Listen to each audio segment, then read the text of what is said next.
The Who, Queen, AC/DC. When are these bands no longer the band anymore?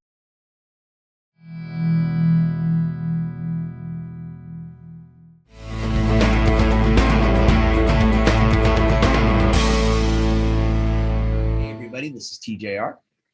And this is Robert Kinsler. And so today we're going to be discussing the topic, when is the band still the band? Is that what we should call it? Or let's call it, how about this? When is a band no longer the band? Yeah. And the impetus to do this was when we, on one of our recent episodes of the news, we kind of started to fall down this rabbit hole as we discussed. We were discussing the Who, I think it was, and how many reunion tours they've been, or how many farewell tours they've done. And when is it still the band? And we started to go down that rabbit hole. And we said, maybe we better stop. That's a video for another day. And we got a lot of response from that video. A lot of people saying, please do this show. Please do this discussion, sharing their thoughts with us. So I'm going to open this special show today that we're doing, the special edition of the news, whatever it's going to be here, with a comment. One of those comments from one of our viewers here. This was Brian Gonigal. And he wrote, of course, you won't resolve anything. Thank you, Brian. But you should definitely do the when does a band stop being that band discussion. And right off the bat, I agree with him. We're not going to resolve anything with this, but I think we're going to have a good discussion about it. And I think we're going to hopefully get a lot more people talking about this. I'm going to read the rest of his comment. With some groups, it's a real ship of thesis story, not only with different members slowly being replaced until there's no one left, but also with the main creative force in the group shifting over time to the point where even the main original founding member leaving isn't seen as a particularly major change. There's one band that I can think of that fits that bill, and I think you know who I'm talking about. Yeah. We'll get to them in a moment. Okay. Meanwhile, I would love to be able to say The Wall was the last true Pink Floyd album and write up everything as mislabeled solo projects with other group members, just part of the army of anonymous session musicians employed. But unfortunately, the distinctly mediocre Division Bell turns out to have been one of the most collaborative group efforts they've ever done, ruining any attempts to claim that the real group actually went out on a high note. And so that's Brian's comment. Yeah. And so I think for this video, we've kind of made a list of different bands that have seen many changes.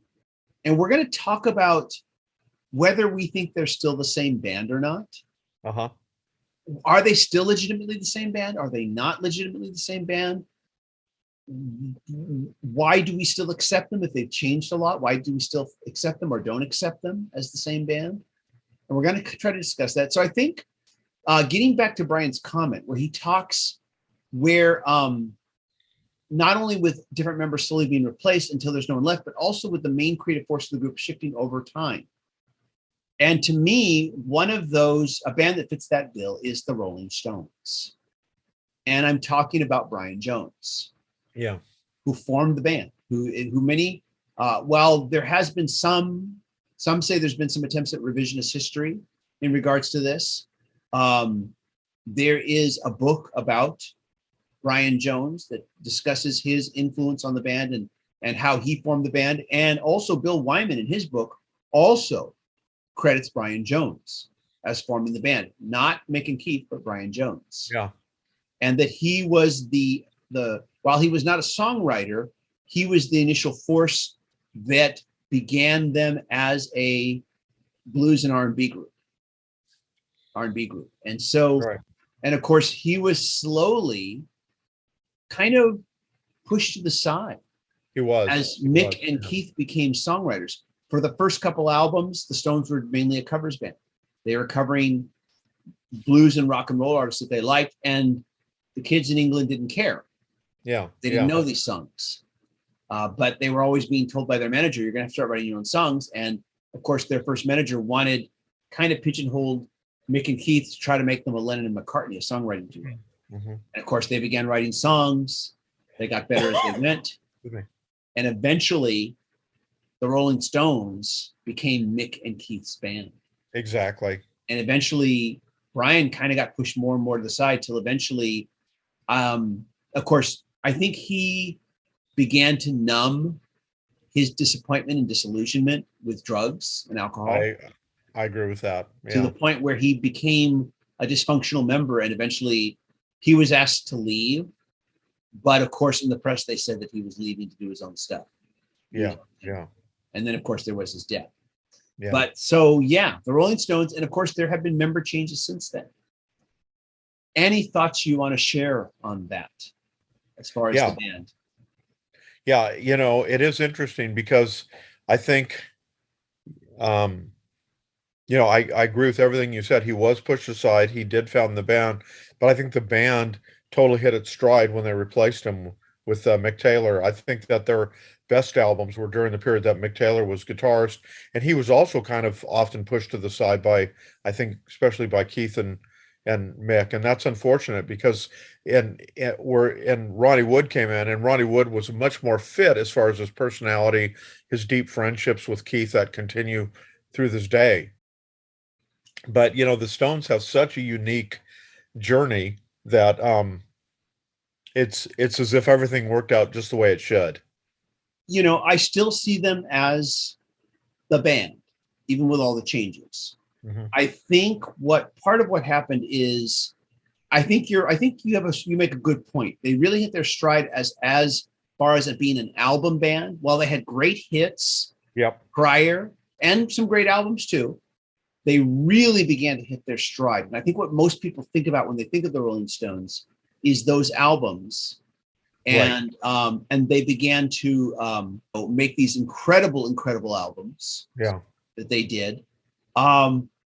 They still made really good albums after Ron Wood came along. Oh yeah, like Some Girls is brilliant. Yeah, it's definitely so, and that goes a long way, TJ, toward proving that, you know, in a lot of ways, you know, Charlie, Bill, you know, Mick and Keith were kind of like had this energy and had this musical presence where it was going to work no matter what. You know, fast forward, it'll be interesting. I assume they are. It sounds like at least live they're going on, even with the death of Charlie Watts. It will be interesting. I am in a position, I know we've talked about it, where I have seen them since Charlie Watts passed away. But you know, they're doing songs that you know very well, so it'll be interesting in the future if they continue on for a while to see if they still have kind of this magical brew. I know one of the comments, I think after our last episode, somebody said that the Stones, and correct me if I'm wrong, that they needed to hang it up. And I know, but people have been saying that for a while about the Stones, you know. Well, at this point, they're at the tail end of their career. They're at the tail end of their lives. Yeah, they it's are. Amazing that they're still going. Yeah. They may as well keep going at this point, because they're at the tail end of their legacy. They're at the tail end of their lives. I hope that they won't push it too far, though. I hope that they will retire on their own terms. I hope they won't push it too far, and try to just, you know, to where it becomes parody. Yeah. I can see them continuing with another drummer, because there's plenty of great drummers that can fill in and give them what they need live. There's an album that's been in the works. It's probably going to be their last album. You know, probably going to be their last album. I think that if Keith Richards passes on, and I keep thinking if anybody would be next, I know this sounds really morbid, it would be him. If he does, then they should call it quits. Yeah. If he or Mick pass on, I agree. And they should call it quits and not push it. And I was saying that when Charlie was still with us, I was saying if any one of these guys goes, but you know, their story and how things have played out and how they went on the one tour and Charlie encouraged them to. But I think you're right. I don't think a band without Keith, without Mick going on the stage can call themselves the Rolling Stones.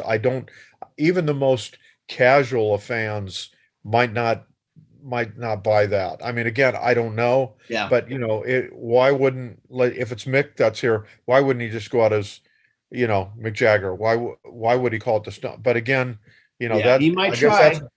He Yeah. might try if Keith Richards passes on, he might try still call it the Rolling Stones, but yeah, he shouldn't at that point. Yeah. I just think that Mick's in better health, basically. Yeah. Is how I look Yeah, at he it. is. Yeah, he And is. so I just feel that and I think that Ron Wood is in better health. And something I want to bring up right now is that there was this book I read some years back entitled Old God's Almost Dead. It was a book about the Rolling Stones. And in it, one of the reasons why Mick Taylor left the band is because he was basically an employee. He wasn't a full partner. He wasn't. Yeah, exactly. And for quite a number of years, like thinking maybe 15, 16 years, Ron Wood was not a full partner in the band. He was an employee. Right. He only became a full partner because Keith Richards absolutely put his foot down and insisted that Ron Wood be made a full partner. Ron Wood has referred to that time period before as his internship.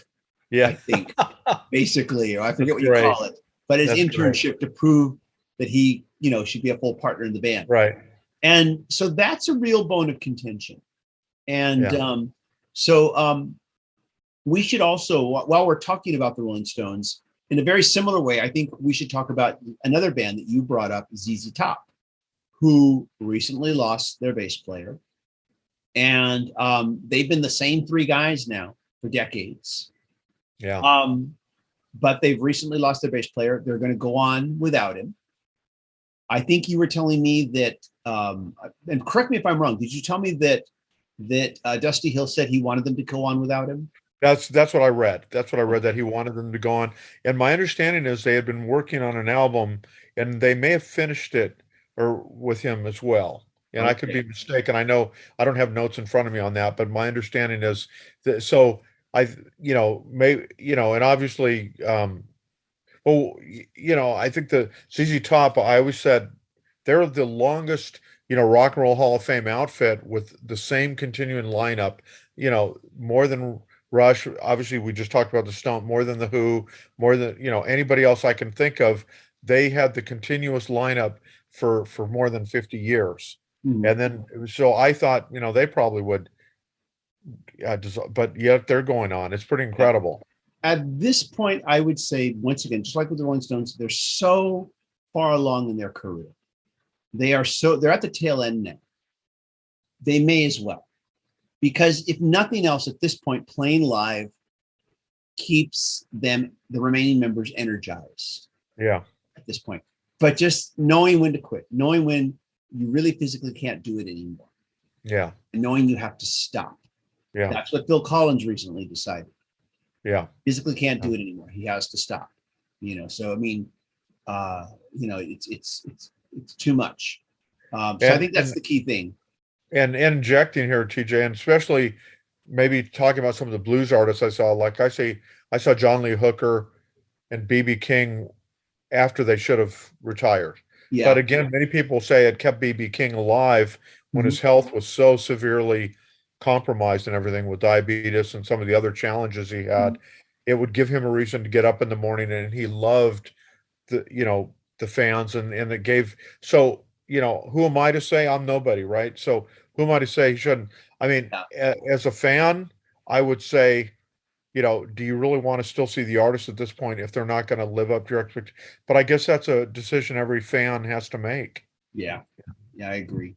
The other thing I would just say in regards to ZZ Top is that Billy F. Gibbons has been this strong creative solo force.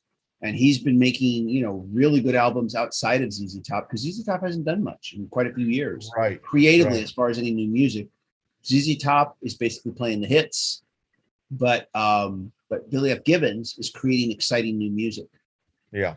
And I agree with that. Yeah. So do you go ahead? Yeah, I was going to say, when I saw ZZ Top, and talking here as much about the fans as a band, the audience primarily just wants to hear a nostalgic act for the most part. It depends on the artist. I mean, maybe a band like U2 who still does have its 4 original members, a band like U2 is continuing to really kind of propel itself and its audience to embrace new music and new ideas and stuff. I don't think ZZ Top had been doing that. It'll be interesting to hear the new album if there's something different. I don't want to prejudge anything. Yeah. But And I agree with you. Billy F. Gibbons is amazing because he has continued on a tear lately to do some really good albums. yes, some amazingly good rock Yeah, blues albums. Absolutely. exactly. So this kind of makes me just as and please feel free if you want to bring up one. I'm kind of named the last two bands now. Yeah. If you'd like to bring one up, please do. How about we bring up a band that's kind of maybe has an alternate story. Let's Mhm. talk about AC/DC and what happened to them when they lost Bon Scott. Yeah. I mean, that's a band that, despite their success, they went to so much greater success when Brian Johnson came on board for Back in Black. I mean, Yeah. that's quite a story. That they're kind of the testament, or the what do I want to say? They're kind of the example about why a band doesn't necessarily have to call it quits because they've left a key member. Because think about AC/DC's discography, how limited or empty it would be if they had called it quit, I believe it was in 1980 when Scott passed away, right? Bon And we Scott. maybe we'll have You're to probably check. right. I would have to go look it up, but you're probably Yeah, close. Yeah, I'm sure you're if not right, you're close to being right about that. Yeah, you're right. That's a very different story. In fact, it's a real Cinderella story. yeah, it is. That out of that tragedy, they became an even greater band. Yeah, They became even more successful. yeah, yeah, And I don't sense that any of their old fans, that it wasn't like, say, I know with Van Halen, when David Lee Roth left, there were many fans who continued with liked Sammy Hagar too, but there were yeah, many fans who didn't like the Hagar era. yeah, I was admittedly one of those who, for a long time, didn't like the Hagar era. Some decades later, I went back and revisited it and said, hey, this is actually pretty good. yeah. It just wasn't the band I was used to. To me, Right. the Hagar version of Van Halen was just too different. And now I say, okay, it's actually pretty good stuff. I still like the Roth era better, Yeah. but the Hagar version has a lot of good things going for it. It's just a different band. It's a completely different band. Exactly. But with AC/DC, I don't sense that there were fans who just totally rejected, the new lead singer once, Bon Scott passed away, that rejected Back in Black. I think it was just like, it was a continuation. It was, I hate to say this, but kind of a step up. Yeah. Yeah. No. Yeah. And I'm looking here. And he did die. It says here, Bon Scott died in February 1980. Okay. So, and it was only relatively a few months after their breakthrough album. So again, they would have had one big album and then their singer would have died and they may have kind of disappeared from the public consciousness, but instead they released Back in Black. And, fast forward here more than 40 years later, and and despite now Malcolm passing away and all the, with Phil Rudd coming and going and all the different dynamics that have happened, AC/DC is like, but it's kind of like, it's like this, they have kind of this fiery kind of like devil may care attitude. So it kind of fits them, all the turmoil, I think. Although when they fired Bon Scott, the outrage from the fans, I think Angus Young had no problem. I mean, had no choice but to ask him to rejoin. And then I guess he had been dealing with a severe hearing loss, but he found some technology solutions that allowed him to come back. So there's this, like you said, they keep having one Cinderella story after another. Yeah. Absolutely. Another good example of what you just talked about with AC/DC is Fleetwood Mac. Right.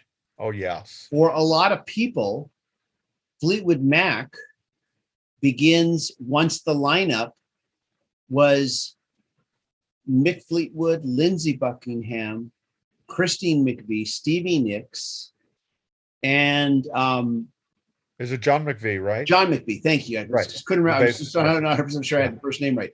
That's when, for a lot of people, that's when Fleetwood Mac begins. Yeah. But there's and this they don't even period. recognize like Peter. Yeah. And didn't it used to be called Peter Green's Fleetwood Mac or something in the beginning? I don't know if it was ever called that. I think it was always just called something like that. Let's stop and look it up real quick. I thought Peter Green's Fleetwood Mac was just a reference to that time period. Okay, that could be band true. being called Okay. that. That could be true. Okay.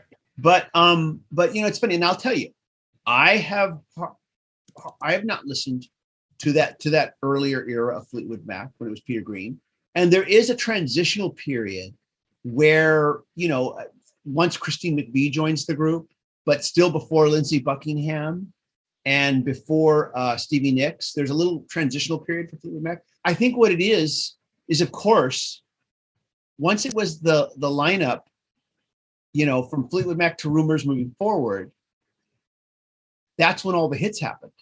Right. There weren't hits in the older version of the band. There weren't any big radio hits. Maybe the biggest radio hit I can think of is Green Manalishi, which was probably bigger because Judas Priest remade it. That's funny. But yeah, I mean, so there's a situation where this band has all this prehistory, and I've always said I should listen to the Peter Green era, but I really haven't. Yeah, and I'm criminally negligent too. I mean, my really experience with the band pretty much starts with Rumors. Pretty much. Yeah. Mine starts with the album right before it, which is the first one, the self-titled Fleetwood Mac, which is the first album with the lineup that people think of nowadays when they think of Fleetwood Mac. But here I'm sure that the original band was just as legitimate. But what happened is once that change in the lineup occurred and all the big hits happened, that made it just as legitimate, if not more so, in the public's eye. Right. Neither one is illegitimate, but they're completely different bands with the same name. Yeah. So how can you say that the second version of Fleetwood Mac, there's that transition period, but there's basically, the original version, the second version. How can you say the second version is not it's not the same band, but it is. Yeah. It's such a wild, the more I wrap my brain around it, the harder it is to talk about. But yeah, it's such a weird dichotomy because the second version had more acclaim than the first version. Right. It did. And I am, like I said, I really should listen to the earlier version. I know there's many people who are fans of that earlier version. And I don't know if they begrudge the success of the later version, or if they say that's not really Fleetwood Mac. Yeah. Version prior to, I don't know if fans really do say that or not, or just look at them as just, hey, yeah, they changed, they became a different band, but they're both good for different reasons. Yeah. If there are any fans out there of the earlier version, let us know your thoughts on that. But but that's very similar, kind of in a way, to AC/DC in that major change and yet even more acclaim after the change. Yeah, exactly. Yeah, that's a good point. Yeah, it's very much like AC/DC's story, that sometimes change is good for a band and critically important, and we can keep, there's quite a few, and it's very exciting actually and kind of fun to talk about this because it gets you trying to wrap your head about, well, should they keep going on? Is it still a band? I mean, now since Lindsey Buckingham and all that controversy with him getting fired, asked to leave, whatever the story is, and it sounds like he was indeed fired. There has been some backlash, I think, from people like myself that are really big Lindsey Buckingham fans. I was not willing to accept him anymore, and in my way, where I wouldn't if I'd been asked to go cover him and stuff, I don't know if I would have been really anxious to do it. I really kind of resented the way that that he was, especially after his health scare and stuff, and have some of the issues. It just seemed really kind of cruel from people that have had all the success together. But again, I guess that's kind of rock and roll, at least part of it, Yeah, it's I like I said, it's some strong changes, but at the end of the day, this is not a recording group. This newer version, it's just a touring group. Just touring group, exactly. Yeah, so to me, it's kind of like it's a semi tribute act. Yeah. Some original members, some not even original members. Some members are there. Well, Mick Fleetwood's still there. He's, I guess, been the one constant. Now, is that, TJ, maybe it's a perfect segue, is that kind of the deal with the Eagles now since Glenn Frey passed away? Are they only, because I know even Glenn Frey's son, who had, I don't know, I think his name might be Dylan, but I could be wrong. Someone can correct me out there. they were touring, after Glenn Frey, they've been touring, and I know charging big money to see a band that only includes a couple well-known members of the Eagles. I think Don Yeah, Henley and Timothy B. Schmidt. I don't know if it's any other member, but the Eagles have had several changes over the decades, kind of yeah. like Fleetwood Mac. So you're paying big money to see the Eagles, but maybe they should just call it, Don Henley and Timothy B. Schmidt. I don't know, you know. Yeah, But well, I know they got like Vince Gill and some other people to kind yeah, of fill in, and yeah, but it seemed like the ticket prices kept going up, even though you're not getting many members of the original Eagles. You yeah. know, Well, once again, I think there's a difference between the touring group and the recording group. Now, when you look at the Eagles' history, they went through a lot of member changes, but they were always but they were touring, of course, but they were also a recording group. right, And as such, they kept releasing albums. They kept having new hit singles, even as members changed. right, So they kept making legitimate recordings. And I think that's why people kept accepting them as the Eagles. And especially, by the time, when the band was radically different, by the time Hotel California came out, the band's lineup was radically different from what it was when it started. oh yeah, very much so. Quite a bit different. Yet, Hotel California, perhaps their most career-defining album, arguably. The album everybody thinks of when they think of the Eagles, even the most casual fans think of when they think of the Eagles. If people have one Eagles album in their collection, it's Hotel California. Right. I recently listened to their first album for the first time and was thinking to myself, wow, it's amazing how much they changed, but also how much they stayed the same. Uh-huh. Even with the lineup changes. Yeah. It's amazing how much did and did not change all at once between them. But the fact that they kept recording during these lineup changes, the fact that they kept producing a fairly consistent sound with this whole kind of roots Americana country rock sound to them, the fact that they kept doing that, I think kept it legitimate, made people say, yeah, there's lineup changes, but it's still the Eagles. Yeah. And the fact that their most seminal work came later in the career, not prior. It was more like, so it wasn't as if Hotel California came out early on and now we'll top that. No, this comes out much later. The earlier work can't, you look at the earlier work, say, hey, can you top that? No. Well, then we're going to keep going on as the Eagles, Then there was, of course, after that, there was the long run, and then there was that long break. Right. And there was the actual breakup. They did come back with an album many, many years later. Yeah. A very underappreciated album. Yeah. Part of that album is so good. There's some really killer tracks on that. Great harmonies, great song, right? Exactly. I agree with that. But again, I think the Eagles, more than some of the other bands we've talked about, they're when these fans only want to hear the hits, and I don't want to just say that of every Eagles fan. By all means, I do not want to do that. I know I kind of said that about ZZ Top, but it's different than maybe a band like U2 or a few other or even maybe like a Paul McCartney, where he's continued to really put a lot of effort into his new music, and he makes sure to showcase that when he tours, so that he's not going to be seen strictly as a nostalgic act. I think with the Eagles, their fans simply, it's like Hotel California and back is, it's like for them, the Eagles stopped with Hotel California and they just want to relive their they youth. want to relive the hits. Yeah. They don't want it. It'd be like if U2 fans, everything after Octung Baby, they didn't want to hear it. Thank God the fans don't mind. Yeah, the fans want to hear deep cuts from U2. Yeah. They do want to hear deep cuts and songs that maybe haven't been heard in ages. They do want to hear the new material being performed live.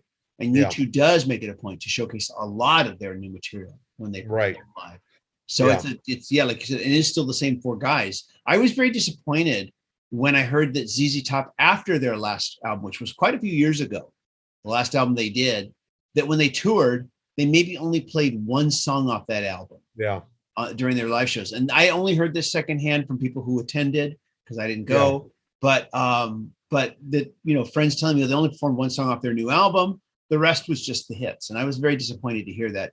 I can kind of see why Billy Gibbons might have wanted to let off some creative steam which Yeah. he did. I always figured he was doing these solo albums because someone in the band had health problems.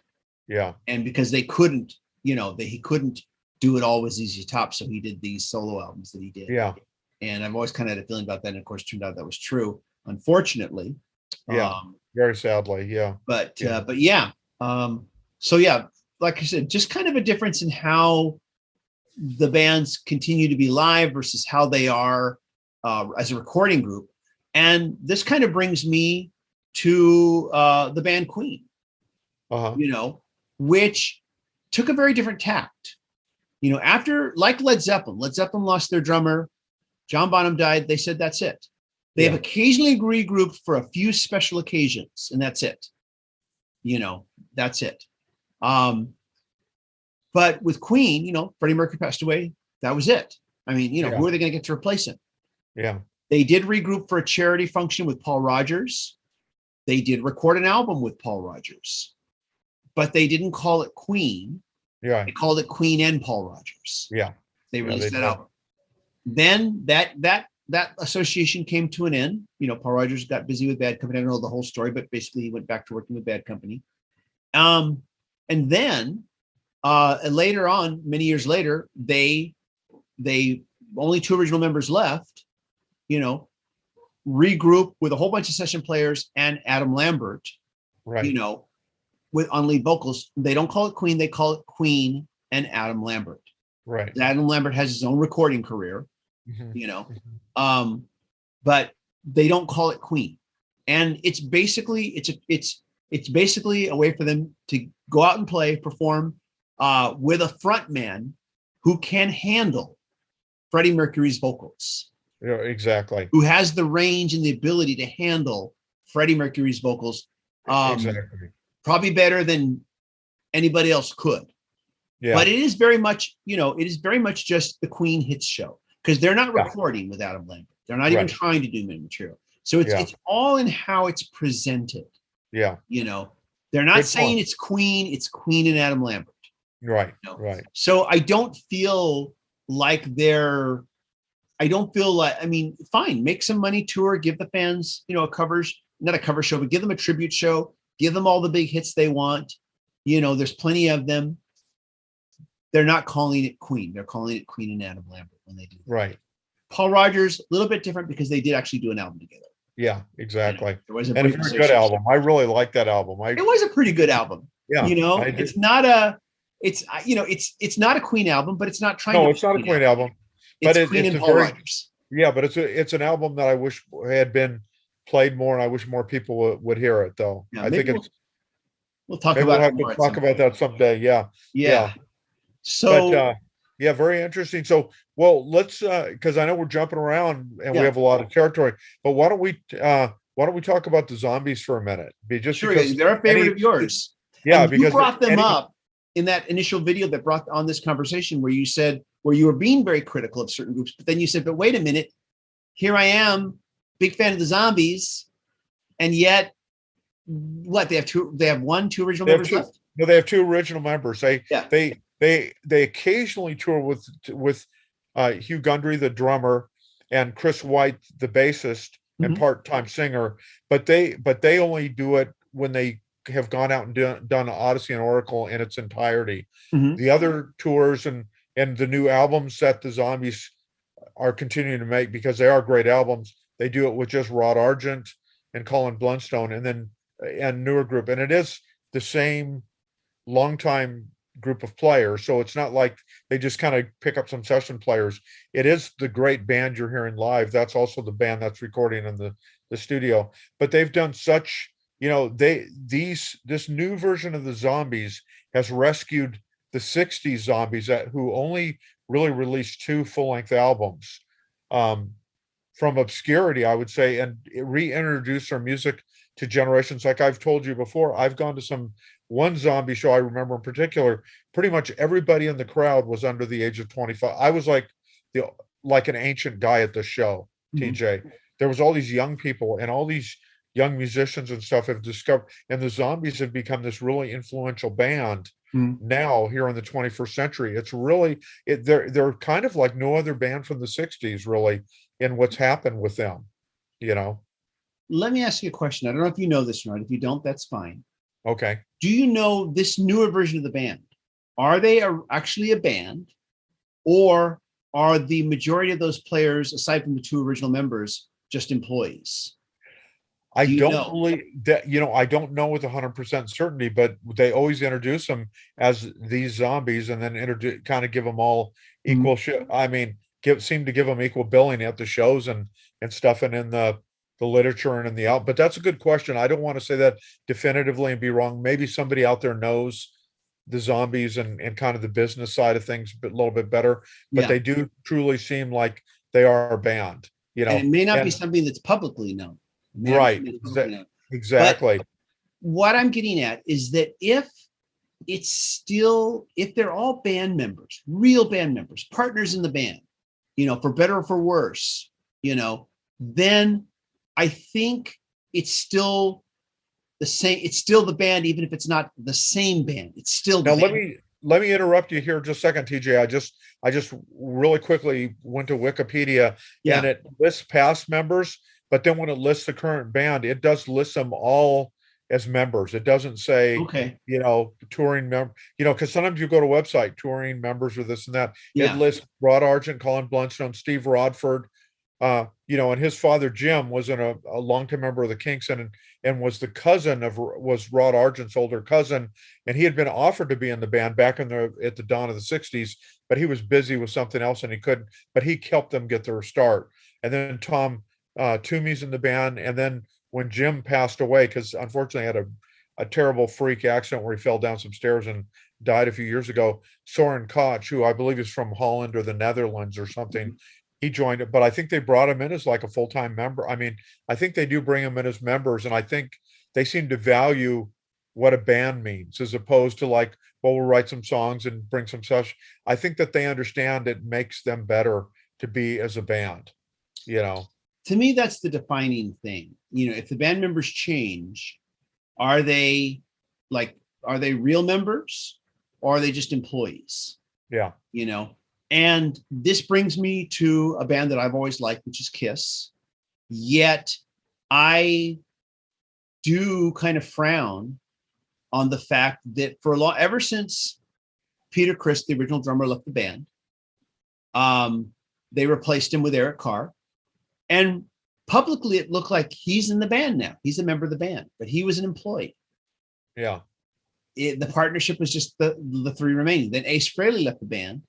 Uh-huh. And then it's just the lead guitarist. Then it's Gene and Paul. Then, of course, Kiss was a revolving door of lead guitarists over the years. Then they dropped the makeup, of course. Uh-huh. But all the while, the public persona was that this was a band. Yet the reality is that they were employees. Now, they would, of course, contribute musical ideas. I'm sure they got paid their share of songwriting credits if they took part in the songwriting, that sort of thing. I'm sure that they got their piece of that pie, but they were never full partners. And of course, then there was, of course, the reunion of the original members for the tour that they did, and they did an album, and it was, of course, the public was fooled again into thinking this was a real reunion album when it wasn't. Yeah. When Peter sang on 2 tracks, but he didn't play on the drums on the majority of the tracks. Uh-huh. Ace Frehley only played on guitar on a couple of tracks. He wrote one song for the album and only did vocals on the one track that he sang on. That there's very little of them as the 4 of them. There were session players on a lot of the tracks. Wow, that's unfortunate. Yeah. Yeah, and the thing is that was all kind of like not denied, but not brought forward until there was no choice. Yeah. And of course, now they perform with, Eric Singer and Tommy Thayer wearing the makeup that Peter and Ace originated. Yeah. Yeah. Being the same characters. And, their last album, I liked it. I liked the album, but, there's a track there where Eric Singer is singing and his vocal sounds just like the way Peter Criss sang. Wow. And and the song is written to sound like a song he would have done. Uh-huh. And then there's a song that has Tommy Thayer singing where it's all very outer space themed. Uh-huh. To be like an Ace Frehley song. Ace Frehley song, yeah. And it's just like, oh, come on, Yeah. come on. It's like, this is such a put on. This is, because these other two guys are employees. I'm sure Yeah. they're well paid. I'm sure if they contribute to songwriting, they get their share of that. Yeah. But it's, to me, I look and say, it's not really Kiss. Yeah.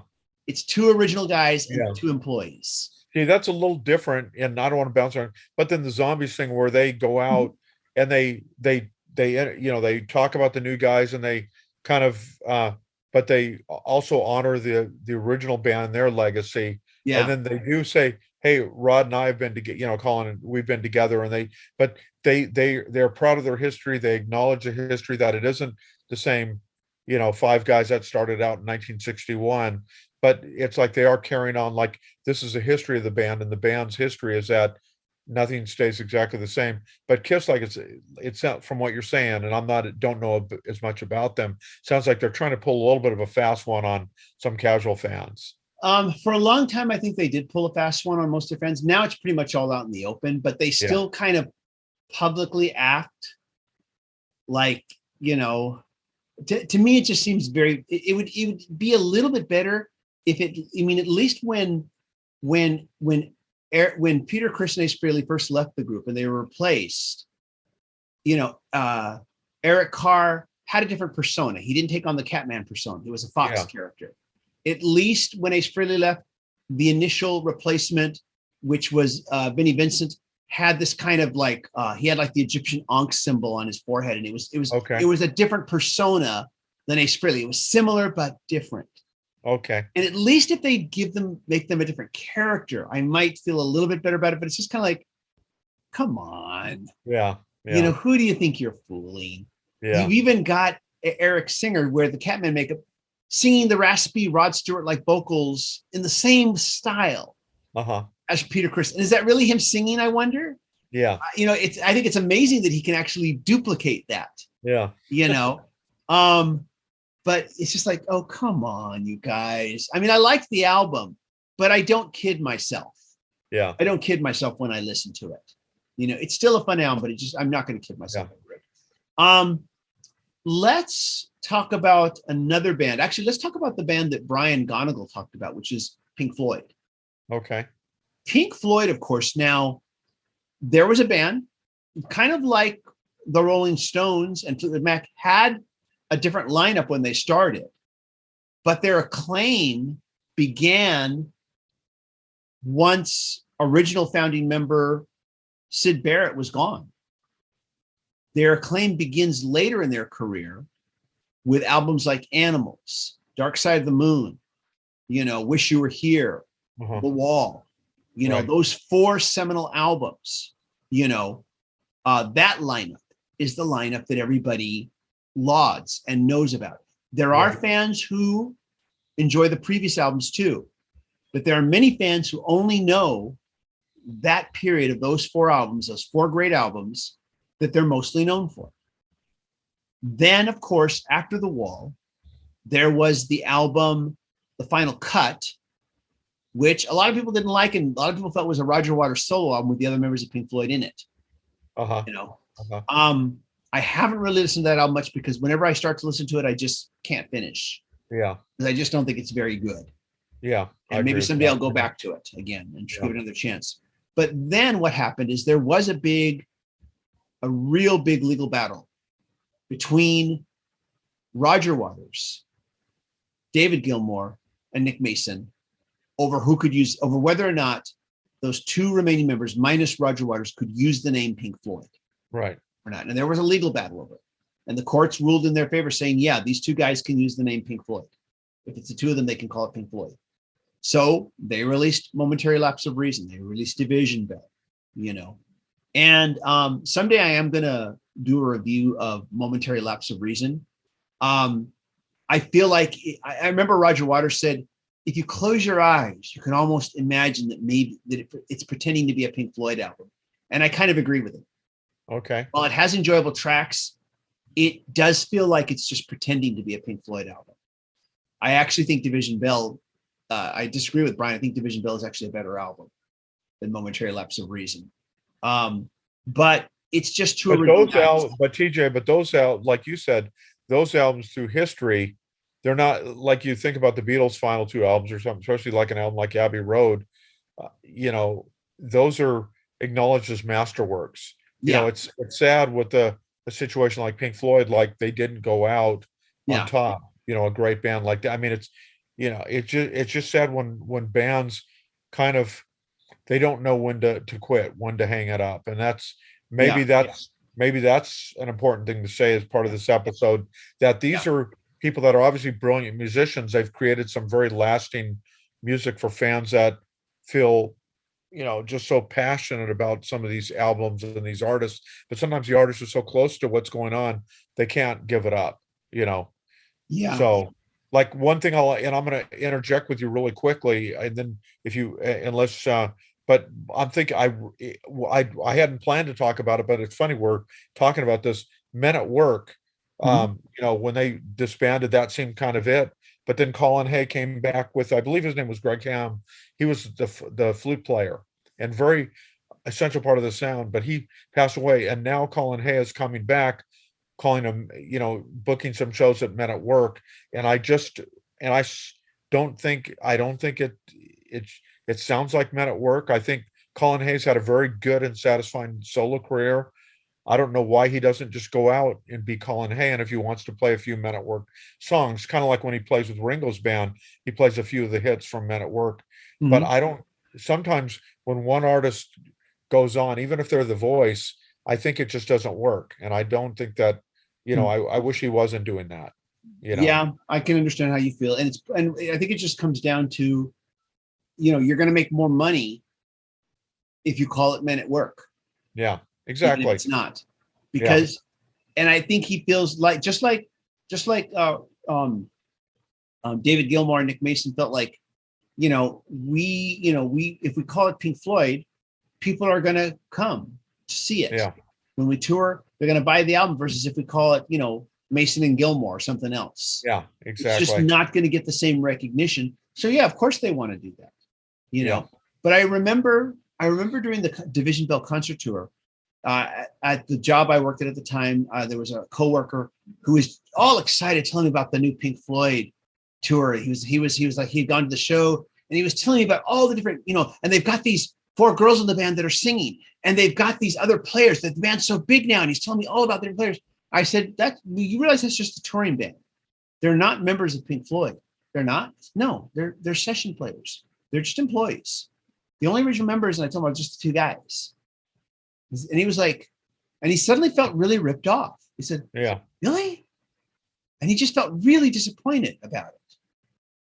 He really thought that what he saw was Pink Floyd, the real band, expanded, bigger than ever, with all these new members. Uh-huh. He was just naive, Yeah. He didn't read any of the stories, about what was going on legally with the name and all that, and I mentioned, David Gilmour, that period of time, where they had those four amazing albums, both David Gilmour and Roger Waters shared the lead vocal duties. Uh-huh. They both were extremely powerful, creative forces behind those albums. Right. But Roger Waters tours as Roger Waters. Yeah. He Yeah. doesn't call it Pink Floyd. He can't. He can. Yeah. Yeah. He can. Unless it's two or more of them, he can't do it. Yeah. So, Yeah. but they call it Pink Floyd. And yeah, they released, Momentary Lapse of Reason did well commercially. Division Bell, I don't know how it did. It didn't have any radio hits. And then their last album as Pink Floyd was The Endless River, which was largely an instrumental album. Some people said it was a return to the days of Syd Barrett, to the earliest days. I remember listening to it somewhat, but getting kind of bored with it and never really going back to it. But that was the last thing. But yeah, maybe in time, I don't know. Yeah, maybe history will kind of a sad way to go out, Yeah, kind of unless history reevaluates Yeah, those albums at some point. exactly. And we realized that we weren't appreciating them as much as we should have. That has happened. It's happened with movies. It's happened with other albums where Right. they were not appreciated in their time, but became more appreciated later. Maybe because they were Exactly. ahead of their time. That does happen. and we could end up being wrong about that. But yeah, for right now, I have to say, yeah, I tried the Endless River, not the strongest way to go out, I guess, at this point. I'll be willing to say that. So yeah, I think it's a question of, like I said, what happens afterwards? Had Mason and Gilmour produced some stellar work afterwards, then maybe we'd be talking about them quite differently right now. Yeah, true. But yeah, Momentary Lapse of Reason, I thought it was just kind of a pale imitation of Pink Floyd. Uh-huh. And if anything, Division Bell was at least a step forward, But yeah, but nothing matching that heyday, which tells me just how much, not just Roger Waters, but just the combination of them, Gilmour and Roger Waters, was important to creating Pink Floyd as we all think of them. Right. Those 4 stellar albums during that one period, Yeah, the chemistry was essential to what they did. That chemistry, yeah. Exactly. So, any other bands you want to bring up, and just because we're not solving anything, but I think we're kind of. I'm gonna just bring up one band who's not as well known. So, Smithereens are one of my personally favorite. Yeah. Some people know, I know you're a big fan. Love the Smithereens. So when Pat DiNizio passed away, they did some tributes to Pat because it's very sad and stuff, and they did those with either Robin Wilson from the Gin Blossoms or from Marshall Crenshaw, a popular power pop singer. And now they've continued to do these live tributes, and the fans come out. I've been to several of them, and they're great. And I've heard a rumor that they may actually do a new album with these guys. I don't know if that's going to happen, because Pat DiNizio, although he wasn't the only songwriter in the band, I think he probably did the majority of it, or especially lyrically, kind of with the dark tones and kind of stuff. It will be interesting, but the band is fantastic. But so I've gone and seen them, and I have to say I missed Pat very much. But what the Smithereens do is they say when Marshall Crenshaw sings with them, they're not asking him to try to imitate Pat DiNizio. Yeah. They're trying to celebrate his songs and celebrate the band. So it's kind of like a tribute to the Smithereens music and stuff, but then you're getting to see some of the. So I think that's one interesting approach that they've taken, and having seen it twice now, that show, I think it's worked really well for them. How do you feel about the Who? Because I know you've said a lot of sarcastic things about all the farewell tours. I think what gets me is that it seems like a gravy train. So in 1982, the Who went on their first farewell tour. That's 40 years ago. I remember. Yeah, I remember. I mean, and I kind of laugh because it's fit for a movie, but and I talked to a good friend of mine. I won't put him on the spot. A very noted music writer, somebody I respect, and he said, Robert, the reason that it might work with them is because you have Roger Daltrey, who's the voice of the Who, and you have Pete Townsend, who's the songwriter. But when I hear the classic Who recordings, are you going to tell me you don't hear that fiery, probably the most fiery rhythm section in the history of music? Yeah. Them or Rush or something, right? I mean, Keith Moon drums were like a storm. Yeah. And, and it's so essential to the sound, the thunder of just like John Entwistle's, basically they were the lead instrument. Yeah. Oh, yeah. And so it's to say that they were not important to the sound. I think that's just far off the mark, at least as a musician and a music writer, but as a musician, I hear what they brought to the table, and to me, it was critically important and made them, they were very different than the Stones and the Beatles, in part because that thunder that they were creating. Like not only how they destroyed the instruments on stage, but just what they did with their music. And I just don't, and that's why I think I sometimes get sarcastic. It's even though I've praised some of the bands like the Zombies that have continued. Yeah. So but maybe I could be proven wrong, but I haven't had a desire to see them since the early 1980s. Yeah. Because of that. I love their old recordings. For a long time, of course, as they did all these farewell tours, they didn't record any music. So they were basically just being their own tribute act. Then they did come out with the Endless Wire album, which is a pretty good album. But it is pretty good. Nowhere near when they were at the height of their powers. It was a pretty good album, Then there was a very long silence, but then there was this recent album that came out called Who, which I was like, oh my gosh, it's like the Who are back. Yeah. Yeah, I mean, sure, yeah, John Entwistle's not there anymore. Keith Moon's not there anymore. But still, the songwriting, Pete Townshend's songwriting and his guitar playing, and Roger Daltrey's voice, somehow that album just worked in a way that the Endless Wire didn't.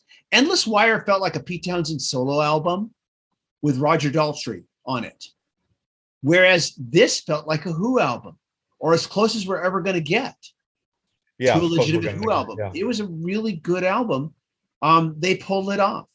Even though it's not really, even though, like I said, two primary members are gone, but they still managed to pull it off, in my opinion. Right. So it's a real weird dichotomy, because they spent so long just being their own greatest hits act, kind of what Kiss is doing, in my opinion. Yeah. But then would pop out an album here and there. And during that time, twice they popped out an album. Yeah. One okay, but one really good. Yeah. So in a lot of ways, I'm proven wrong. It is really, again, getting back to your original idea, or we haven't really solved anything. We've covered a lot of ground. We could do 3 or 4 more episodes probably on this. We could talk about the Doors, what they did after Jim Morrison left. We could talk about Metallica. We could talk about Lynyrd Skynyrd. Literally the list. It's on and on long. and on. Should Bon Jovi have gone on after Richie Sambora left? Because I know his guitar playing and his songwriting was a part of what they did, and yet they made the decision to keep going. Yeah, Def Leppard, had some of their greatest success after losing, some member, at least one member. Yeah. So again, this is a familiar refrain here. Yeah, very. But it's funny how each band has handled it differently. Different things have happened as a result. Some of them not seeing as much success. Some of them seeing more success. Some of them possibly tarnishing their legacy. Some of them not. Yeah. I tend to wish that Pink Floyd, that Mason and Gilmour had not been allowed to continue as Pink Floyd. That Pink Floyd could have gone out on the wall. There was the final cut, but that still felt like a Roger Waters solo album. Uh-huh. But I kind of wish that they hadn't been allowed to do that. We haven't talked about Lynyrd Skynyrd, but I see Lynyrd Skynyrd as just a tribute act. Yeah, definitely at this point, they're a tribute act. Yeah, they're just a tribute act. I think they did some albums. Maybe really quickly what I'll say, because I saw them back when they did that reunion tour in the late 80s, I want to say. But and it felt fitting because of the tragedy of the band, how members were killed, other ones were severely hurt, injured. It was a very very terrible story, and it felt right to do a tribute so that the fans, there was so much emotion over the death of the band and stuff like that, the band members. But you're right, as time has gone on, it seems like maybe now it's just become nothing but everybody gets to sing Freebird together. A jukebox, a jukebox show. Because initially you're right. When Lynyrd, after the tragic plane crash, there was supposed to be just this one tribute tour, and you had some of the remaining members there, and it was not supposed to go further than that. And then it kept going. Yeah, it kept going. Yeah, even though the spouses of the members that were passed objected to this. They weren't supposed to keep doing this, but they did. And the reason why is because the money was there. Yeah, the money's there. Yeah. Money was there. And it's very hard to turn down that allure. Yeah.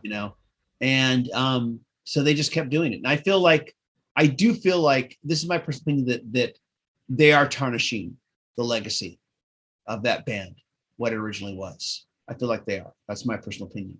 Yeah. I think Kiss is kind of its own tribute act by and large nowadays, but people are going to pay to go see it. Yeah. Even with two guys pretending, two employees being paid to act like, like Ace and Peter. Yeah. People are going to continue to do it. I've at least liked the last new Kiss album. what little I've heard of I think there were 2 albums that Lynyrd Skynyrd did post that the first tribute tour. What little I've heard has just been kind of okay, nothing special.